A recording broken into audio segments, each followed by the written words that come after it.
नमस्कार दोस्तों, स्वागत है आपका स्टेनो लर्निंग डिक्टेशन में। आपकी डिक्टेशन शुरू होगी 5 सेकंड बाद।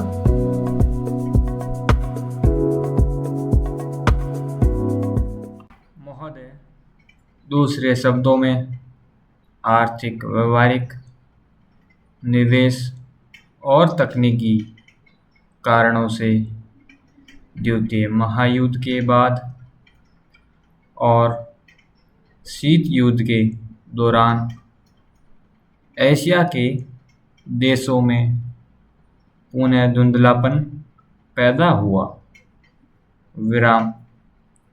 लेकिन यह बात सही नहीं है कि एशिया की संस्कृति और सभ्यता को पश्चिम के प्रभाव और आधुनिकता तरीकों ने नष्ट कर दिया। हाँ, एक धक्का जरूर दिया। पर समय समय पर एशिया का यह रूप, एशिया की यह सभ्यता और संस्कृति बलशाली तरीके से उदीयमान होती दिखाई देती है।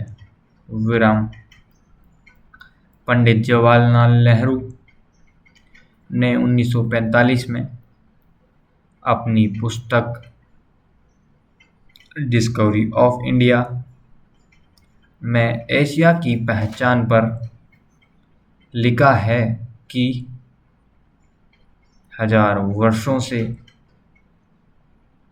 जब यूरोप अपने अंधकार के युग में था, एशिया ने अपनी मनुष्यों की प्रगतिशील आत्मा को प्रभावशाली ढंग से दर्शाया। उन्होंने यह विश्वास भी जताया कि एशिया की संस्कृति और सभ्यता यूरोप की संस्कृति और सभ्यता से अधिक प्राचीन है।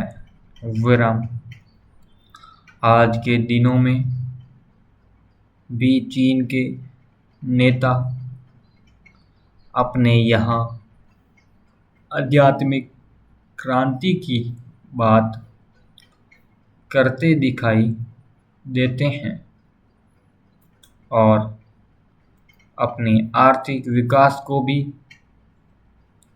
प्रतिबिंबित करते हैं। मलेशिया के प्रधानमंत्री भी बड़े गर्व के साथ मलेशिया के रास्ते की बात करते हैं और आधुनिकता और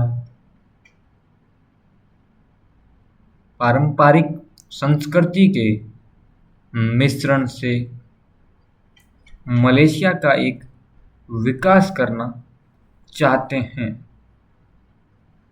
भारत के प्रधानमंत्री भी मध्य मार्ग की बात करते हैं, जिसको वह भारत का पारंपरिक विचार कहा करते हैं। वियतनाम के यशस्वी नेता भी साम्यवाद और विचारधारा को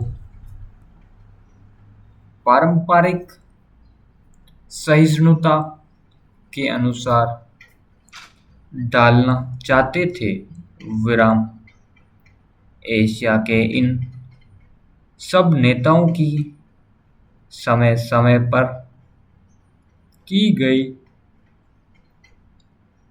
घोषणाओं का वर्तमान संदर्भों में पूरा अर्थ लिया जाना चाहिए। जो एशिया की पहचान को नए सिरे से बनाने में सहायक सिद्ध हो रहे हैं। विराम पैरा।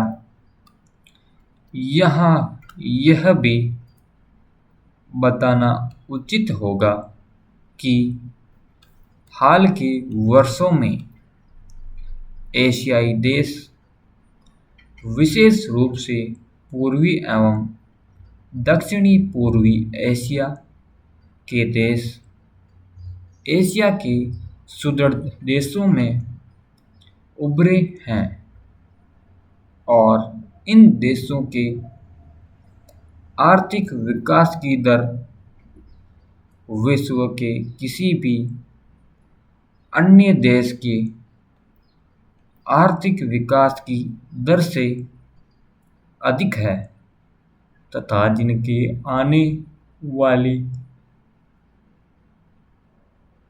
शताब्दी में विश्व आर्थिक व्यवस्था के निर्माताओं के रूप में उभरने की आशा है।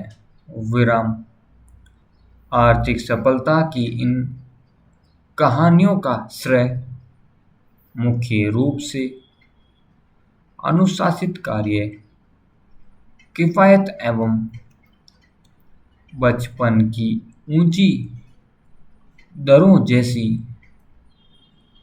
एशियाई विशेषताओं को जाता है तथा इनसे देशों की जनता के जीवन स्तर में सुधार आया है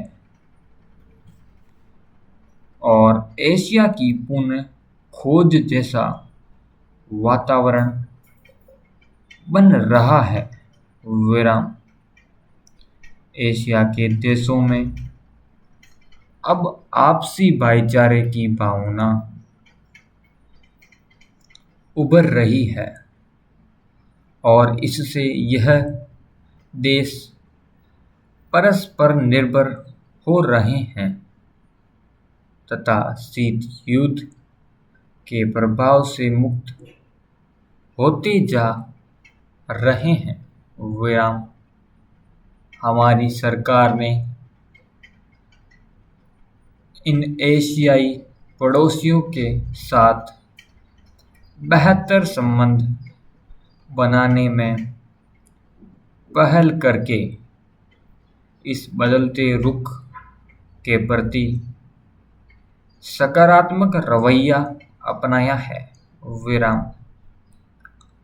इन सब प्रश्नों का जवाब आज उपलब्ध है, लेकिन सने सने इन प्रश्नों में ही इसके उत्तर मिलेंगे। एशिया अपने इन प्रश्नों के उत्तर में एक नए एशिया को जन्म देगा और अपनी एक नई पहचान बनाएगा। विराम। यूरोप और अमेरिका के आधुनिक औद्योगिक विकास में फर्क नजर आता है। विराम।